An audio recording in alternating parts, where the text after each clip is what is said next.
ಅಕ್ರಮವಾಗಿ ಜಾನುವಾರುಗಳ ತಲೆಬುರುಡೆ ಮತ್ತು ಚರ್ಮವನ್ನ ಸಾಗಾಟ ಮಾಡ್ತಾ ಇದ್ದಾರೆ ಅಂತ ಹೇಳಿ ವಾಹನವೊಂದನ್ನು ತಡೆದು ಪೊಲೀಸರಿಗೆ ಒಪ್ಪಿಸುವಂತಹ ಕೆಲಸವನ್ನ ಶ್ರೀರಾಮ ಸೇನೆಯ ಕಾರ್ಯಕರ್ತರು ಮಾಡಿದ್ರು.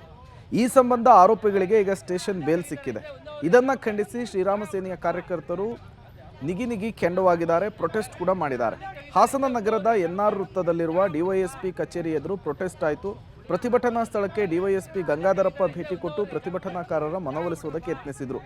ಈ ವೇಳೆ ಶ್ರೀರಾಮ ಸೇನೆಯ ಕಾರ್ಯಕರ್ತರು ಏರು ಧ್ವನಿಯಲ್ಲಿಯೇ ಮಾತನಾಡಿದ್ದು, ಕೋಮುಗಲಭೆ ಆದರೆ ಯಾರು ಹೊಣೆ ಅಂತ ಹೇಳಿ ಡಿವೈಎಸ್ಪಿ ಅವರನ್ನು ಪ್ರಶ್ನಿಸಿದರು. ಇದರಿಂದ ಸಿಟ್ಟಾದಂತಹ ಡಿವೈಎಸ್ಪಿ ಗಂಗಾಧರಪ್ಪ ಪ್ರತಿಭಟನಾಕಾರರಿಗೆ ಬಿಸಿ ಮುಟ್ಟಿಸಿದರು. ಈ ವೇಳೆ ಡಿವೈಎಸ್ಪಿ ಹಾಗೂ ಪ್ರತಿಭಟನಾಕಾರರ ನಡುವೆ ಕೆಲ ಹೊತ್ತು ವಾಗ್ವಾದವೇ ನಡೆಯಿತು.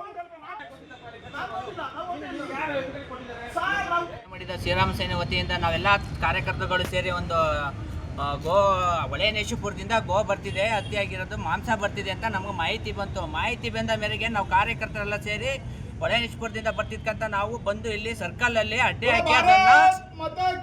ಹಾಕಿ ನಾವು ಕಾರ್ಯಾಚರಣೆ ಮಾಡಿ ಅದನ್ನ ಬಂಧಿಸಿ ಪೊಲೀಸ್ನವ್ರಿಗೆ ಒಪ್ಪಿಸಿದ ಮೇಲೆ ಅದನ್ನ ನಮಗೆ ಕರೆಕ್ಟಾಗಿ FIR ಮಾಡಿ ಅವನ್ನ ಜೈಲಿಗಟ್ಟ ಕೆಲಸ ಮಾಡಬೇಕಾಯಿತು.